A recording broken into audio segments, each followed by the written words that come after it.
حضور زینت کائنات، بسم کائنات والی کائنات، محسن انسانیت، اسوہ عالمیت، احمد مجتبیٰ جناب محمد مصطفیٰ علیہ تحیت و ثنا، آپ کے حضور ناز میں عقیدتوں اور محبتوں اور ارادتوں کے خراج پیش کرنے کے بعد نہایت ہی واجب الاحترام معزز و مکرم سامعین و حاضرین، السلام علیکم ورحمۃ اللہ وبرکاتہ۔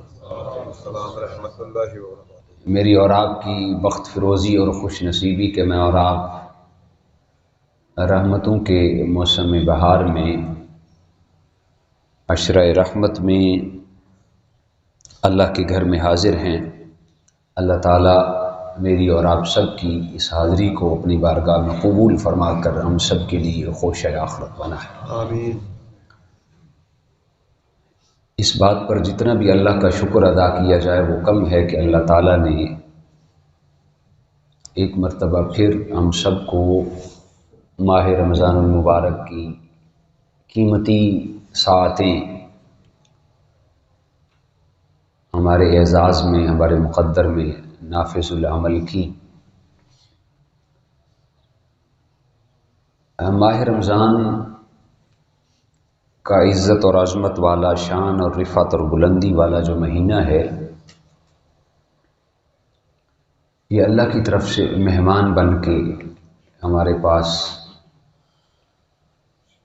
تشریف لایا۔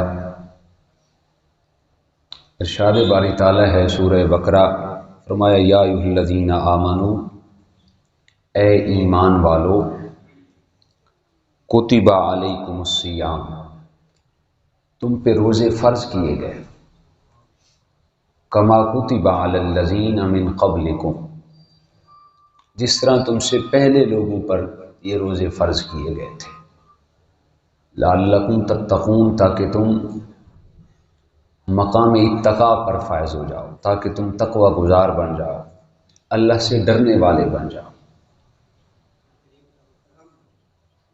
حضور رسالت مآب صلی اللہ علیہ وسلم نے مکہ سے ہجرت کی، آپ مدینہ طیبہ تشریف فرما ہوئے 2 ہجری کو، واقعہ بدر سے 1 ماہ پہلے، یعنی غزوہ بدر سے 1 مہینہ پہلے 17 شعبان المعظم کی تاریخ تھی، جس دن روزوں کی فرضیت کے بارے میں حکم نازل ہوا۔ حضور سرور کائنات صلی اللہ علیہ وسلم نے پوری زندگی میں 9 رمضان پائے۔ 7 رمضان ایسے تھے جو 29 کے تھے، اور 2 رمضان ایسے تھے جو 30 پر مشتمل تھے۔ یہ بھی اس کی کرم نوازی ہے، اس کی شفقت بندگی ہے کہ وہ خالق و مالک اللہ چاہے روزے 29 ہوں چاہے 30 ہوں، اللہ ثواب 30 کا ہی عطا فرماتا ہے۔ سبحان اللہ۔ تو حضور سرور کائنات صلی اللہ علیہ وسلم نے زندگی میں 9 رمضان پائے۔ اس سے پہلے بھی حضور سرور کائنات صلی اللہ علیہ وسلم روزے رکھا کرتے تھے، ایسا نہیں تھا کہ یہ 9 رمضان کے اندر ہی آپ نے روزے رکھے۔ یوم عاشور کا روزہ حضور علیہ السلام معمول سے رکھتے تھے۔ اسی طرح ایام بیض کے جو روزے ہیں، یعنی 13، 14 اور 15 کا روزہ، یہ بھی حضور علیہ السلام کا معمول تھا۔ آقا کائنات ایام بیض کے روزے بھی رکھا کرتے تھے۔ جناب سیدنا آدم علیہ السلام کی اولاد میں سے تیسرا بادشاہ گزرا ہے، جس کا نام تھا ملک تامور الثالث۔ اس کا دور تھا، اس کی حکمرانی کا، اس کی سلطنت کا سکہ چلتا تھا، تو اس دور میں قحط سالی پڑ گئی، لوگوں کے لیے اناج مشکل ہو گیا، کھانا پینا مشکل ہو گیا۔ تو ملک تامور الثالث نے، یعنی تیسرے بادشاہ نے، یہ اعلان کیا کہ 2 وقت کھانا کھانے کی بجائے 1 وقت کا کھانا کھایا جائے، اور جو دوسرے وقت کا کھانا ہے اس کو اپنے پاس سیو کر کے غربا میں تقسیم کیا جائے۔ یہ اس نے عبادت سمجھ کر حکم اور آرڈر نامہ جاری نہیں کیا تھا، اس نے ایک انسانی ہمدردی کی خاطر اپنی رعایا کی بہتری کی خاطر اس نے یہ آرڈر جاری کیا کہ آج کے بعد ایک وقت کا کھانا کھایا جائے، دوسرے وقت کا کھانا نہ کھایا جائے، اس کو اپنے پاس محفوظ کیا جائے۔ تو اس کے حکم پر لبیک کہتے ہوئے اس وقت کے جو امراء تھے انہوں نے اس حکم پر سختی سے عمل کیا، اور جو دوسرے وقت کا کھانا ان کے پاس محفوظ ہوتا اس کو وہ قحط زدہ علاقوں میں بھیجتے، وہاں کے لوگ کھانا کھاتے تو دعائیں دیتے۔ اس وقت تک صرف یہ آرڈر تھا، یہ ایک بادشاہ کا حکم تھا۔ اللہ تعالیٰ نے اس وقت کے نبی کی طرف وحی کی، فرمایا جبریل جاؤ، جا کر میرے نبی کی طرف وحی لے کے جاؤ۔ اس بادشاہ نے تو اگرچہ آرڈر جاری کیا تھا، آج کے بعد ہم نے اس کام کو عبادت بنا دیا۔ پھر اس دور سے لے کر آج تک اور قیام قیامت تک یہ روزوں کا تسلسل ہے جو چلا آ رہا ہے۔ اس سے ایک بات یہ بھی واضح ہوئی کہ نیکی کا کام جس زاویے پر بھی شروع کیا جائے، اس کا آغاز کیا جائے، چاہے وہ نبی سے ہو یا غیر نبی سے ہو۔ نیکی کے کام کا آغاز چاہے وہ ولی سے ہو یا غیر ولی سے ہو، نیکی کے کام کا آغاز چاہے وہ عالم سے ہو یا غیر عالم سے ہو، نیکی کے کام کا آغاز چاہے وہ کسی ادنا سے شخص سے بھی ہو، اس کو ایکسیپٹ کرنا، اس کو قبول کرنا ناجائز عمل نہیں ہے بلکہ جائز عمل ہے۔ حضور کا فرمان ذیشان ہے، آقا کائنات نے ارشاد فرمایا، سنن ترمذی کی حدیث پاک ہے، رسالت امام صلی اللہ علیہ وسلم نے ارشاد فرمایا، جو بندہ دین میں کسی اچھے کام کی ابتدا کرتا ہے تو آقا کائنات نے ارشاد فرمایا جب تک لوگ اس پہ عمل کرتے رہیں گے اس کا ثواب کرنے والوں کو بھی ملتا رہے گا اور جس کے سبب شروع کیا گیا اس کو بھی ملتا رہے گا۔ تو یہ ملک تامور الثالث کا یہ صدقہ جاریہ ہے جو ہم آج روزے رکھتے ہیں، اس کے لیے صدقہ جاریہ ہے، اس کو ثواب آج تک مل رہا ہے۔ دوستان عزیز، آگے اللہ پاک نے فرمایا لعلکم تتقون، کہیں لوگ پریشان نہ ہو جائیں کہ یہ بھوک کی شدت اور پیاس کی شدت صرف اللہ نے ہم پر منحصر کی۔ فرمایا کتب علی الذین من قبلکم، یہ تم سے پہلے لوگوں پر بھی تھی، یہ نہ سمجھنا کہ یہ مشقت صرف ہمارے لیے ہے، یہ روزے کا کنسپٹ پہلی امتوں میں بھی تھا، لعلکم تتقون، تاکہ تم شکر گزار بن جاؤ، تاکہ تم اللہ سے ڈرنے والے بن جاؤ۔ سوال پیدا ہوتا ہے کہ اس دور میں تو چلو قحط پڑ گیا تھا، ملک تامور الثالث کے دور میں قحط تھا تو اس نے آرڈر جاری کیا کہ ایک وقت کا کھانا محفوظ کیا جائے۔ آج تو قحط نہیں ہے، آج تو خوشحالی کا وقت ہے، چہ جائے کہ ہماری اپنی نالائکیوں کی وجہ سے معاشی پالیسیاں تبدیل ہونے کی وجہ سے ہم مشکلات کا شکار ہیں، لیکن قحط والا معاملہ نہیں ہے۔ اس دور میں تو قحط تھا تو ملک تامور الثالث نے اعلان اور آرڈر جاری کیا تھا، تو آج کے دور میں تو خوشحالی کا دور ہے۔ آج کے دور میں یہ روزہ کیوں فرض کیا گیا؟ کیا اللہ ہمیں بھوکا رکھنا چاہتا ہے؟ نعوذ باللہ معاذ اللہ۔ کیا اللہ ہمیں پیاسا رکھنا چاہتا ہے؟ وہ اللہ تو 70 ماؤں سے بھی بڑھ کر اپنے بندے سے محبت کرتا ہے۔ جانتے ہیں کہ ایک ماں کی محبت کو ترازو کے کسی پلڑے میں تولا اور ماپا نہیں جا سکتا۔ ماں اپنے بچے کو مشکل میں نہیں ڈالنا چاہتی بلکہ اس کو مشکل سے بچانا چاہتی ہے۔ ماں اتنی محبت کرتی ہے، جس ایک ماں کی محبت کو پیمانے اور زاویے میں اور تقسیم کے اندر حصار میں نہیں پرکھا جاتا کہ ماں کتنی محبت کرتی ہے۔ وہ ماں، اس ماں کا بیٹے کے ساتھ صرف جنم کا تعلق ہوتا ہے، جنم کا رشتہ ہوتا ہے، خلق کا رشتہ نہیں ہوتا۔ اللہ کا تو اپنے بندوں کے ساتھ خلق کا رشتہ ہے، اس نے خلق کیا، اس نے پیدا کیا، تخلیق کیا۔ جب ایک ماں کی محبت کو نہیں ماپا جا سکتا تو وہ اللہ تو 70 ماؤں سے بھی بڑھ کر پیار کرتا ہے۔ کیا وہ اپنے بندوں کو بھوکا رکھنا چاہتا ہے؟ اپنے بندوں کو پیاسا رکھنا چاہتا ہے؟ تو اس کا جواب ہمارے علماء نے سادہ سا دیا کہ اللہ تعالیٰ فرماتا ہے اے میرے بندو، مجھے تمہاری بھوک سے کوئی سروکار نہیں ہے، مجھے تمہاری پیاس سے کوئی سروکار نہیں ہے، میں تمہیں مشقت اور اذیت میں نہیں دیکھنا چاہتا، بلکہ میں تو تمہیں مشقت اور اذیت اور دردناک اذیتوں سے بچانا چاہتا ہوں، اذیتوں سے بچانا چاہتا ہوں۔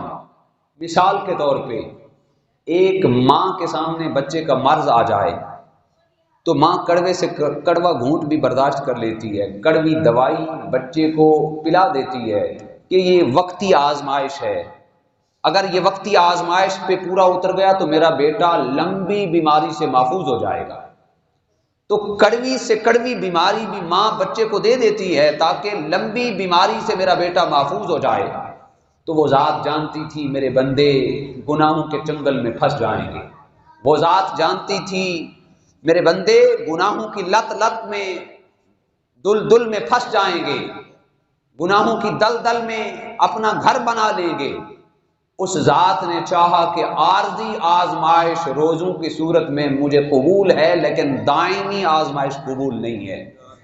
اس ذات نے ہم پر روزے فرض کر کے دائمی عذاب سے محفوظ کر دیا، اور پھر یہ بھی فرما دیا لعلکم تتقون۔ دوسرا اس کا جواب یہ بھی دیا میں نے روزے تم پہ فرض اس لیے کیے، مجھے بھوک سے کچھ سروکار نہیں، کھانے پینے سے پیاس سے کوئی سروکار نہیں، بلکہ مجھے تو یہ سروکار ہے کہ میرے بندے مجھ سے ڈرنے والے بن جائیں تاکہ ان کی آخرت سیو ہو جائے، لعلکم تتقون، تاکہ وہ اللہ سے ڈرنے والے بن جائیں۔ اور پھر اللہ سے انسان، آپ جانتے ہیں نا انسان کے دو کھلے واضح دشمن ہیں، ایک شیطان ہے اور ایک انسان کا دوسرا اپنا نفس ہے۔ حضور کا فرمان ذیشان ہے، حضور علیہ السلام نے ارشاد فرمایا اذا جاء رمضان، جب رمضان کا مہینہ آتا ہے فتحت ابواب السماء، اللہ آسمانوں کے دروازے کھول دیتا ہے، فتحت ابواب الجنہ، اللہ جنت کے سارے دروازے کھول دیتا ہے، فتحت ابواب الرحمہ، رحمت کے سارے دروازوں کو اللہ کھول دیتا ہے، وسلسلۃ الشیاطین، اللہ شیطانوں کو جکڑ دیتا ہے، وغلقت ابواب النیران، اور جہنم کے دروازوں کو بند کر دیتا ہے۔ تو انسان کا پہلا دشمن شیطان ہے، تو اللہ شیطان کو رمضان کے مہینے میں زنجیروں میں جکڑ دیتا ہے، اور پھر دوسرا انسان کا دشمن نفس بچ جاتا ہے، اور یہ نفس جو ہے یہ شیطان سے بھی بڑا دشمن ہے، نفس جو ہے یہ انسان کا شیطان سے بھی بڑا دشمن ہے۔ کیوں؟ دیکھیں نا جی، شیطان سے پہلے کوئی شیطان تو نہیں تھا نا، شیطان کو جب اللہ نے کہا آدم کو سجدہ کرو تو شیطان اپنے نفس کی وجہ سے مارا گیا، اس کے نفس نے ملام کیا نہیں سجدہ نہیں کرنا، تو ان سے بہتر ہے، نعوذ باللہ معاذ اللہ۔ تو شیطان سے بڑا دشمن انسان کا اپنا نفس ہے۔ اللہ نے شیطان کو تو ویسے ہی جکڑ دیا زنجیروں میں، ایک دشمن ویسے زنجیروں میں جکڑا گیا، اب دوسرا دشمن پیر و مرشد علامہ اقبال رحمہ اللہ، علامہ جلال الدین رومی رحمۃ اللہ تعالی علیہ فرماتے ہیں کہ تصوف کے 7 شہروں میں سے میں ابھی پہلے شہر کی پہلی گلی کے کارنر میں کھڑا ہوں، جبکہ شیخ فرید الدین عطار رحمۃ اللہ تعالی علیہ جو ہیں وہ تصوف کے 7 شہر کو گھوم بھی چکے ہیں۔ تو شیخ فرید الدین عطار فرماتے ہیں کہ انسان نفس پر 3 چیزوں سے قابو پا سکتا ہے۔ نمبر 1، شیخ فرید الدین عطار رحمہ اللہ فرماتے ہیں کہ انسان نفس پر، ایک شیطان دشمن ہے وہ تو زنجیروں میں جکڑا گیا، 3 چیزوں پر نفس سے قابو پایا جا سکتا ہے۔ فرمایا ایک خاموشی کی تلوار ہے جس سے انسان اپنے نفس پر قابو پا سکتا ہے، خاموشی کی تلوار۔ آقا کائنات کا فرمان بھی ہے من صامت بنجا، جس نے خاموشی اختیار کی اس نے نجات حاصل کر لی۔ یہ پورے اعضائے بدنیہ جتنے بھی ہیں ان سب میں سے سب سے زیادہ جس سے گناہ سرزد ہوتے ہیں وہ زبان ہے۔ جب صبح ہوتی ہے تو سارے اعضاء زبان کے آگے ہاتھ باندھ کے کہتے ہیں اللہ کے واسطے آج سیدھی رہنا، اگر آج تو ٹیڑھی ہو گئی تو تیری مشکلات تو آنی آنی ہیں، تیرے ساتھ ہم بھی مشکلات میں گرفتار ہو جائیں گے۔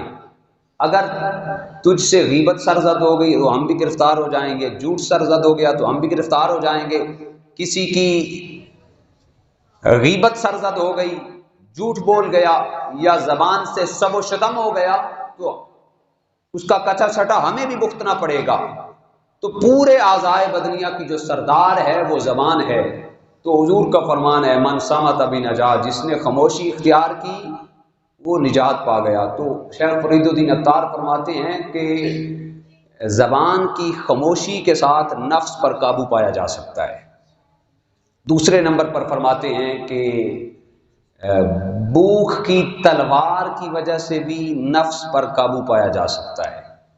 ایک خاموشی اختیار کر لے بندہ، نفس پہ قابو پایا جا سکتا ہے۔ دوسرا بھوک کی تلوار یعنی بھوک برداشت کر لے۔ اب دیکھیں نا جی، کمرہ بند ہے، انواع و اقسام کے کھانے پڑے ہیں، ہر قسمی معاملات، پینے کے عالی شان مشروب پڑے ہیں، تو انسان کا نفس چاہتا ہے کہ میں یہ چیز کھا لوں، نفس چاہتا ہے میں یہ چیز پی لوں، لیکن شیخ فرید الدین عطار نے فرمایا بھوک کی تلوار کی وجہ سے نفس پر قابو پایا جا سکتا ہے۔ تو شیطان انسان کا دشمن تھا، وہ پہلے زنجیروں میں جکڑ دیا گیا، اور جو دوسرا دشمن سب سے بڑا دشمن تھا وہ نفس تھا۔ نفس کو ہم خاموشی کی وجہ سے زیر کر سکتے ہیں، بھوک کی شدت کی وجہ سے، بھوک پر قابو پانے کی وجہ سے زیر کر سکتے ہیں، اور تیسرے نمبر پر نفس کے خلاف جہاد کر کے ہم اس کو زیر کر سکتے ہیں۔ یعنی نفس جو ذہنی تخیل کے اندر، سوچوں کے اندر آئے، ہم اس کے برعکس کر کے، اب انسان سارے دن کا کام کاج کا تھکا ہوتا ہے، نفس یہ چاہتا ہے شام کو چل بھئی بستر بچھا سو جا۔ نفس کی خلاف ورزی یہ ہے نہیں نہیں اب رمضان کا مہینہ آ گیا ہے، نیکیوں کا موسم بہار ہے، میں نے ضرور بھی ضرور اللہ کے حضور حاضر ہونا ہے۔ اس لیے رمضان کے موسم میں آپ دیکھتے ہیں کہ فجر کی نماز میں ماشاءاللہ پورا حال فل ہوتا ہے، باہر برآمدہ بھی فل ہے، اوپر میں کچھ لوگ بھی ہوتے ہیں۔ اس کی وجہ کیا ہوتی ہے؟ یہ میں ہرگز نہیں کہتا کہ صرف ہم رمضان کے اندر مسلمان ہوتے ہیں، یہ میں نہیں کہتا۔ اس کی وجہ یہ ہے کہ شیطان جو ہوتا ہے لوگوں کو ورغلانے والا، وہ زنجیروں میں جکڑ دیا گیا ہوتا ہے۔ لوگوں کا اللہ کے حضور قرب ہوتا ہے، لوگ اللہ کے قریب ہوتے ہیں۔ جب شیطان جکڑ دیا گیا اور نفس کو ہم 3 طریقوں کے ساتھ سزا دے رہے ہیں، تو آٹومیٹک انسان کے دل میں تقوی پیدا ہوتا ہے، اللہ کی ذات کا خوف پیدا ہوتا ہے، اللہ کی ذات کا ڈر پیدا ہوتا ہے۔ تو فرمایا رمضان کا مہینہ ایسا مہینہ ہے کہ اس مہینے کے اندر اللہ کی رحمتیں عروج پہ ہوتی ہیں، آسمان کے دروازے کھلے ہوتے ہیں، جنت کے دروازے کھلے ہوتے ہیں، رحمت کے دروازے کھلے ہوتے ہیں، جہنم کے دروازے بند ہوتے ہیں، اور شیطانوں کو جکڑ دیا جاتا ہے۔ بس کمی ہے تو ہماری دعاؤں کے وہاں تک پہنچنے کی کمی ہے۔ عام روٹین میں ہم جیسے گناہگاروں کی دعائیں پرواز کرتے کرتے وہاں تک نہیں پہنچتی کہ آسمان تک پہنچ جائیں یا جنت کے دروازوں تک پہنچ جائیں یا رحمت کے دروازوں تک پہنچ جائیں۔ ہاں جو نیک شخص ہوتے ہیں، مثلا ولی کامل ہیں، غوث ہیں، قطب ہیں، ابدال ہیں، ان لوگوں کی دعائیں اس انداز میں پرواز کرتی ہیں کہ رحمتوں کے دروازوں تک پہنچ جاتی ہیں، جنت کے دروازوں تک پہنچ جاتی ہیں۔ حضور کے امتی تو پریشان ہوئے، مالک لم یزل، ہماری دعائیں تو یہاں پہ آسمان کی طرف رخ ہی نہیں کر سکتی۔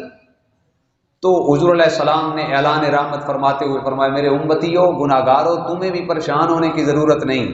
جب رمضان کا مہینہ آتا ہے تو تمہاری دعاؤں کو بھی 4 چاند لگ جاتے ہیں۔ ادھر سے تم دعا کرتے ہو، فوراً دعا آسمان اجابت میں قبول فرما دی جاتی ہے، فوراً وہ دعا ابواب الرحمہ میں داخل ہو جاتی ہے۔ تو کمی ہے، ہمارے مانگنے کی کمی ہے۔ رمضان کا پرکیف نورانی اور وجدانی موسم ہے، اس میں ہمارے معاملات کے اندر چینجنگ آنی چاہیے، اپنے معاملات کو درست کریں، زیادہ سے زیادہ اللہ کے حضور حاضر ہوں، زیادہ سے زیادہ حضوری والے معاملات کریں۔ حضور رسالت مآب صلی اللہ علیہ وسلم نے فرمایا لِكُلِّ شَيْءٍ زَكَاةٌ، ہر چیز کی کوئی نہ کوئی زکوٰۃ ہے۔ فرمایا زکوٰۃ الجسد الصوم، جو جسم کی زکوٰۃ ہے وہ کیا ہے جی؟ فرمایا جسم کی زکوٰۃ جو ہے وہ روزہ ہے۔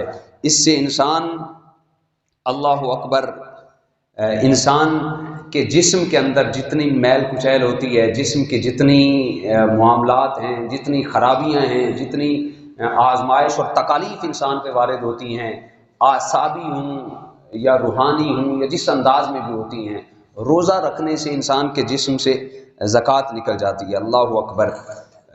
آج ہر بندہ رمضان کے بارے میں ہم نے یہ معمول بنا لیا ہے کہ ہم اس کو سمجھتے ہیں تو یہ تو پرانا ہے، بس رمضان کا سال آتا رہتا ہے، لوگ روزے رکھتے رہتے ہیں، سن کے لوگ اس کو اگنور کرنا شروع کر دیتے ہیں۔ ہر سال ممبر پہ رمضان کی فضیلت کو اجاگر کیا جاتا ہے، ہر سال بات کی جاتی ہے، لیکن ہم اس کو بس معمول کے مطابق رمضان آئے گا اور گزر جائے گا، ہمیں اس سے کیا لینا دینا۔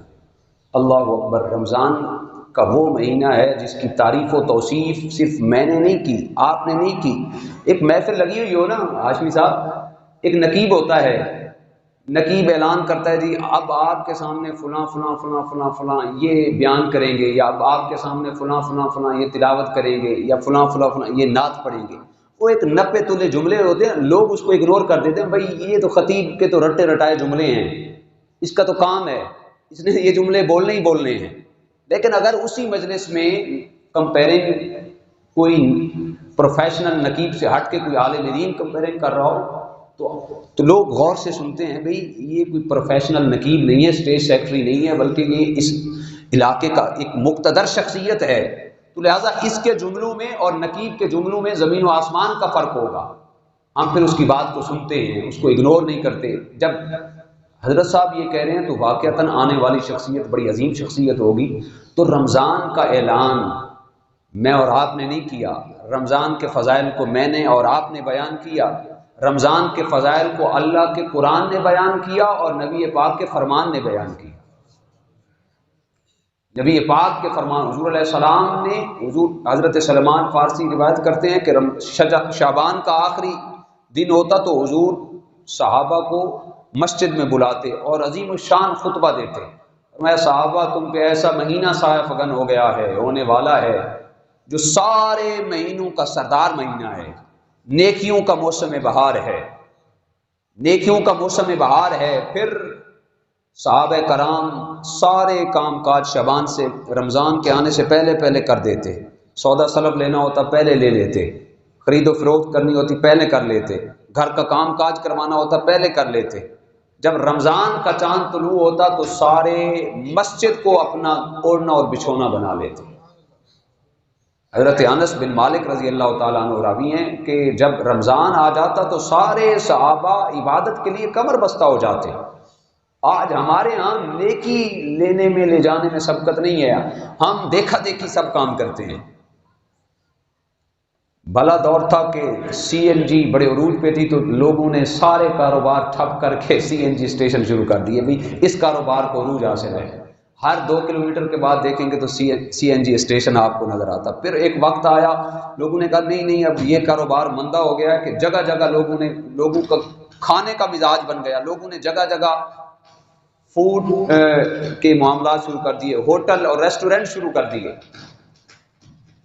اور یہاں تک بات کہ ہم نے تعلیم کو بھی تجارت کا پیشہ بنا دیا۔ جگہ جگہ سکول، لوگوں نے دیکھا کہ سرکاری گورنمنٹ سکولوں کے حالات خراب ہیں تو لوگوں نے تعلیم کو تجارت اور پیشہ بنا دیا، حتیٰ کہ یہاں تک کہ لوگوں نے صحت کے کام کو بھی پیشہ بنا دیا۔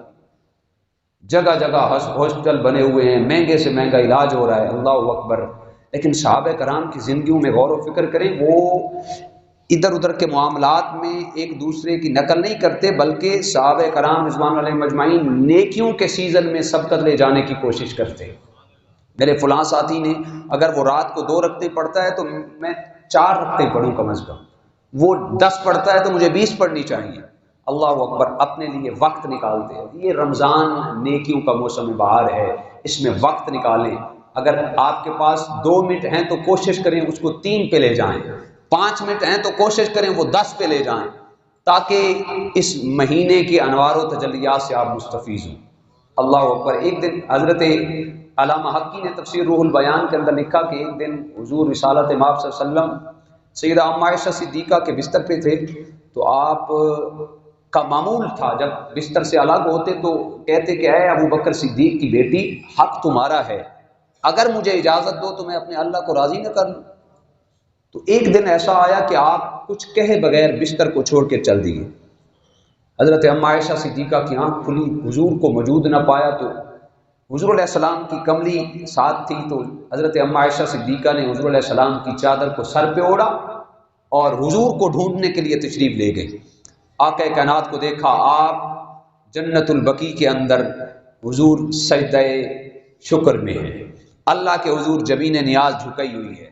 تو حضرت ام عائشہ صدیقہ نے آواز دی، آقا کریم، حضور علیہ السلام نے فرمایا کون ہو؟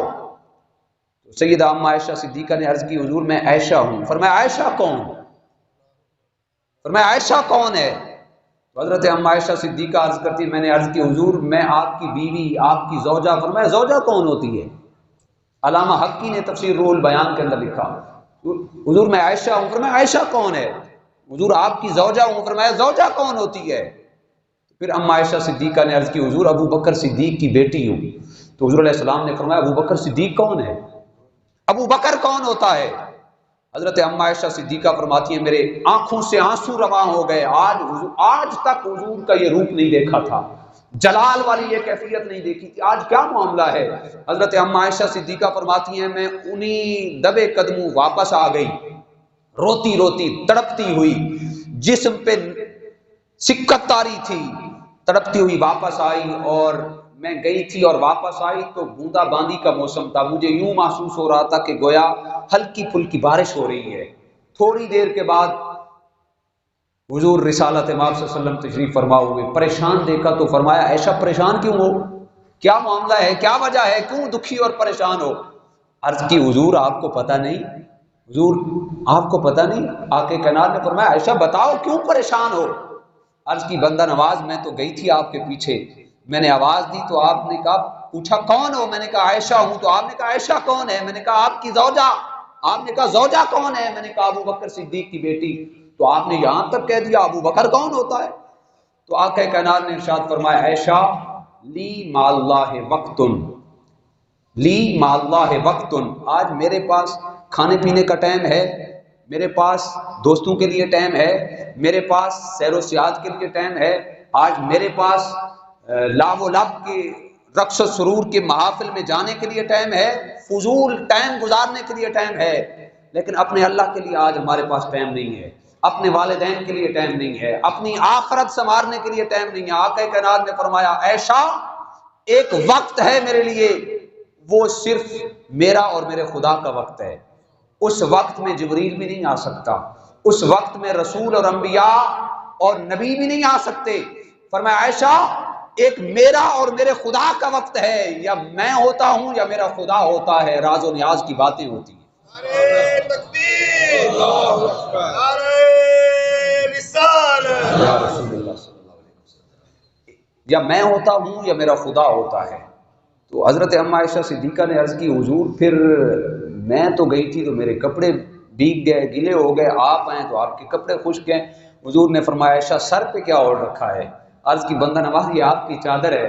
تو حضور علیہ السلام نے فرمایا عائشہ باہر بارش نہیں ہو رہی، یہ چادر کے انوار و تجلیات ہیں جو تم محسوس کر رہی ہیں۔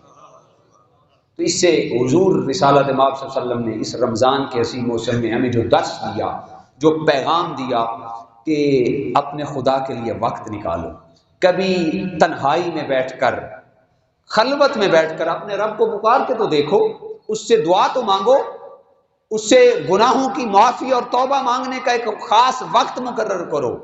یہ رمضان کا عظیم موسم ہے، اگر آپ نے رمضان کے اندر یہ عادت بنا لی اپنے خدا کے لیے وقت نکالنے کی، اپنے مصطفیٰ کے لیے وقت نکالنے کی، میں چاہتا ہوں پھر آپ کی زندگی کے جتنے مسائل ہوں، معاشرتی مسائل ہوں، معاشی مسائل ہوں، اخلاقی اقدار کا معاملہ ہو، رہن سہن کے تہذیب و ثقافت کے معاملات ہوں، جتنے بھی معاملات ہیں، اگر ہم اپنے خدا کو ٹائم دینا شروع کر دیں گے تو ہماری ساری مشکلات حل ہو جائیں گی۔ اعلیٰ حضرت کے والد ماجد علامہ نقی علی خان رحمۃ اللہ تعالیٰ نے، آپ سے کسی نے پوچھا حضور فرعون نے 500 سال حکومت کی ہے، آپ کو پتہ ہے نا، فرعون نے 500 سال حکومت کی، تو حضور وہ کیسے، وہ تو اپنے آپ کو خدا کہتا تھا، اللہ نے اتنی چھوٹ کیسے دی؟ 500 سال عبادت کی۔ مولانا نقی علی خان رحمہ اللہ نے فرمایا، تم نے مولانا روم کو مثنوی نے نہیں پڑھا؟ مولانا روم نے لکھا ہے فرعون سارا دن لاب و لاب کرتا، اپنے آپ کو خدا کہلاتا، رات ہوتی مصلی بچھا کے بیٹھ جاتا اور اللہ کے حضور گڑ گڑا کے رو رو کے دعا مانگتا، مالک اللہ تو ہی ہے، بس میں نے تو اٹکل پچو لگایا ہوا ہے، مہربانی خدا تو ہی ہے، خدا کی ذات تیری ذات ہے، بس میں نے تو عوام کو گمراہ کیا ہوا ہے، مالک مہربانی فرما۔ تو اس دعا کی بدولت اللہ نے فرعون کو بھی مہلت دے دی۔ کیا خیال ہے آج ہم دعا مانگیں تو ہمارا اللہ ہمیں عذاب سے مہلت نہیں دے گا؟ یہ جو آیا دن، یہ پیچھے پرسوں ترسوں زلزلہ آیا، وہ کیا تھا؟ عذاب کا ایک اشارہ تھا کہ اے بندو اپنے معاملات کو سدھار کر لو۔ کراچی کے اندر صبح سویرے ایک عالم دین کو شہید کر دیا جاتا ہے۔ ہمارا الیکٹرانک میڈیا ہو، سوشل میڈیا ہو، پرنٹ میڈیا ہو، کسی کی جو نہیں رینگتی۔ اگر کوئی بالی ووڈ یا ہالی ووڈ کی اداکار ایک سینڈل چینج کر لے تو سارا دن اس کے اخبار کی تشہیر چلتی ہے۔ جب علم کی اتنی ناقدری ہوگی تو زلزلے ہی آئیں گے، عذابات ہی آئیں گے۔ تو برادران طریقت و محبت و مودت، یہ رمضان کا حسین موسم ہے، اس کا ایک ایک لمحہ، اس میں جو نوافل ہیں اس کا ثواب فرائض کے برابر ہے، جو فرائض ہیں ان کا ثواب 70 گنا زائد کر دیا جاتا ہے۔ تو اس رمضان کو اپنے لیے سنہری موقع سمجھیں، اپنے آپ کو وقت دیں، اپنی اولاد کو وقت دیں اور اپنے خدا اور مصطفیٰ کو وقت دیں۔ اگر ہم نے یہ وقت کی تقسیم کا جو شرعی طریقہ کار ہے اس کے مطابق مینیج کر لیں تو میں سمجھتا ہوں کہ ہماری زندگی کے سارے معاملات سدھر جائیں۔ اللہ ہم سب کو توفیقات عمل نصیب فرمائے۔